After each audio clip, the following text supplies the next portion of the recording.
نحمده ونصلي على رسوله الكريم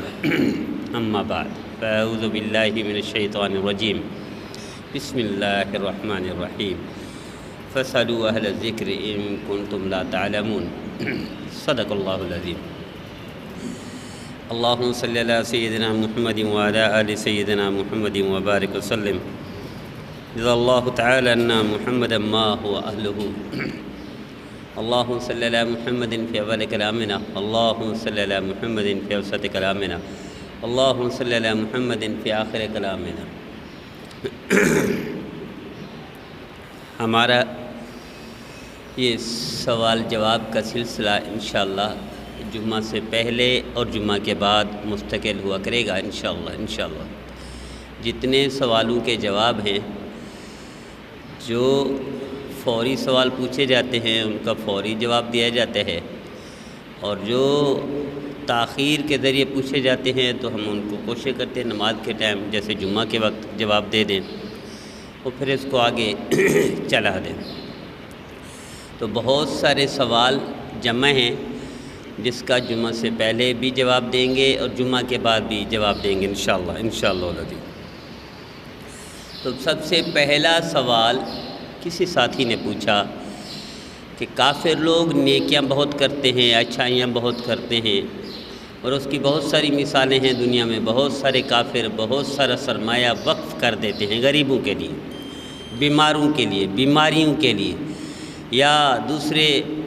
جو ایسے غریب ممالک ہیں غریب ممالک کی غریب عوام کے لیے وقف کر دیتے ہیں۔ تو کیا ایسے کافر بھی جہنم میں جائیں گے؟ کیا ان کے لیے جنت میں داخلے کی گنجائش ہے؟ یاد رکھیے گا، جنت میں داخلہ صرف کلمہ کی بنیاد پر ہے۔ کافر جتنا بھی اچھا ہو، چاہے حضرت عیسیٰ علیہ السلام کو مانتا ہو، حضرت موسیٰ علیہ السلام کو بھی مانتا ہو، حضرت ابراہیم علیہ السلام کو بھی مانتا ہو، حضرت داؤد علیہ السلام کو بھی مانتا ہو، حضرت سلیمان علیہ السلام کو بھی مانتا ہو، یہاں تک کہ سارے انبیاء کو مانتا ہو، لیکن نبی کریم صلی اللہ تعالی علیہ وسلم کی تشریف لانے کے بعد نبی کریم صلی اللہ علیہ وسلم پر ایمان نہیں لاتا، کلمہ نہیں پڑھتا،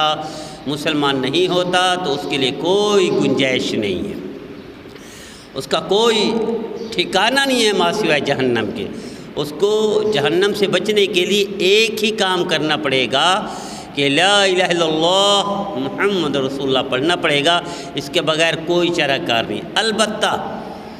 جنت میں چونکہ مسلمانوں کی خدمت کے لیے وقف ہوں گے خدام، نوکر، چاکر اور اسی طرح کے کام کرنے والے اس کے خادم، جیسے دنیا میں بھی ہیں کہ سیکورٹی گارڈ بھی ہے دنیا میں، خانسامہ بھی ہے، دھوبی بھی ہے، یا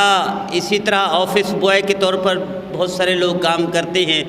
اور اسی طرح گھر کے کام کاج کے لیے بھی بچے کام کرتے ہیں۔ تو جنت میں بھی چونکہ ضرورت تو پڑے گی، تو جنت میں جو ضرورت پڑے گی مسلمان کو، جنتی کو، تو یہ کفار کے بچے وہاں جا سکیں گے جو بالغ نہیں ہوئے،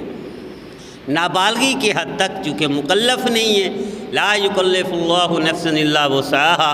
کہ جب تک مکلف نہ ہو اس تک عذاب نہیں ہے، جب تک کوئی مکلف نہ ہو اس وقت تک پوچھا نہیں۔ نماز مکلف پر ہے، روزہ مکلف پر ہے، یہاں تک کہ کلمہ بھی مکلف پر ہے، اور مکلف ہونے کے بعد نماز نہیں پڑھتا، اس کی پوچھ گچھ جنت میں جانے کے لیے نماز ضروری ہے کلمہ کے بعد، اور روزہ نہیں رکھتا اس کی پوچھ گچھ یہ بھی ضروری ہے جنت میں جانے کے لیے۔ ویسے تو مجموعی طور پر صرف کلمہ چاہیے، یعنی اللہ کے حبیب صلی اللہ تعالی علیہ وسلم پر کلمہ پڑھے گا تو جنت میں داخلہ ہوگا، اس کے علاوہ کوئی گنجائش نہیں۔ وہ ایک ہی ہستی ہے جس نے کلمہ پڑھا اور باقی تمام فرائض کو کچھ بھی نہیں کیا، نماز نہیں پڑھی، روزہ نہیں پڑھا رکھا، تہجد نہیں، زکوٰۃ نہیں ہے، حج نہیں ہے، عمرہ نہیں ہے، قربانی نہیں ہے، جتنے ظاہری اعمال ہیں دین کے، شریعت کے، اسلام کے، ان پر کچھ بھی نہیں کیا، وہ سیدھا جنت جائے گا۔ وہ ایک ہی صحابی ہے، وہ نبی کریم صلی اللہ علیہ وسلم کے طفیل حضور کی برکت سے، حضور پر کلمہ کی برکت سے وہ سیدھا جنت گیا کسی عمل کے بغیر۔ لیکن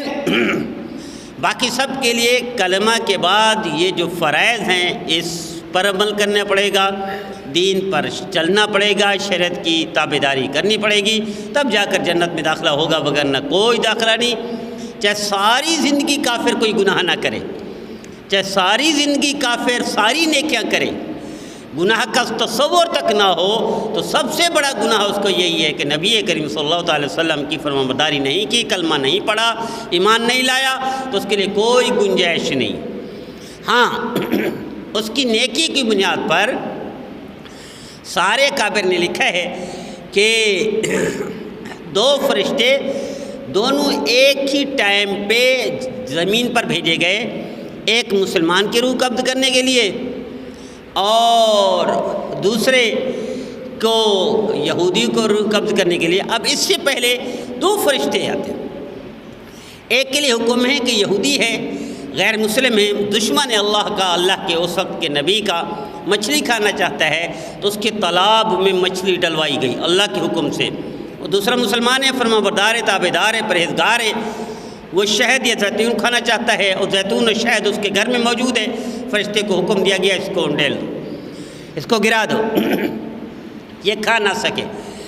اب حدیث کے مطابق اب دونوں فرشتے انہوں نے اپنی ڈیوٹی سر انجام دے دی، ایک نے مچھلی ڈال دی اس کے تالاب میں، دوسرے نے شہد یا زیتون گرا دیا۔ تو یہ جو زیتون شہد کھانا چاہتا تھا تھوڑی سی تکلیف ہوئی اور یہ بھی فوت ہو گیا، اللہ کو پیارا ہو گیا، روح قبض ہو گئی۔ اور یہ جو مچھلی کھانا چاہتا تھا کافر، یہ مچھلی کھا کر مزے کر کے اس کی روح پرواز کر گئی۔ اب یہ دونوں فرشتے جو یہ منظر دیکھ رہے ہیں، جن کی ڈیوٹی ہوئی اللہ کے دربار میں پیش ہوتے ہیں، یا اللہ، یہ ماجرا کیا ہے کہ ایک تو آپ کا نافرمان ہے، کافر ہے، آپ کا دشمن ہے، اس کے لیے تو یہ کیا گیا، اور دوسرا آپ کا فرمانبردار ہے، اس کو یہ تکلیف دی گئی۔ تو اللہ تعالیٰ کا ارشاد گرامی،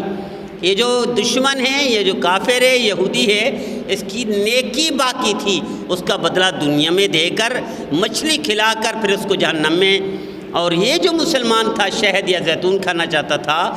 اس کا ایک گناہ یا ایک غلطی یا ایک نافرمانی باقی تھی، اس نافرمانی یا غلطی یا گناہ کا عوض یہ تھوڑی سی تکلیف دے کر اس کو بھی موت دے دی گئی۔ اب یہ سیدھا جنت چلا گیا اور یہ سیدھا جہنم چلا گیا۔ تو مسلمان ہونا شرط ہے، کلمہ پڑھنا شرط ہے جنت کے لیے۔ جنت کوئی خالہ جی کا گھر نہیں ہے، نہ نانی کا گھر ہے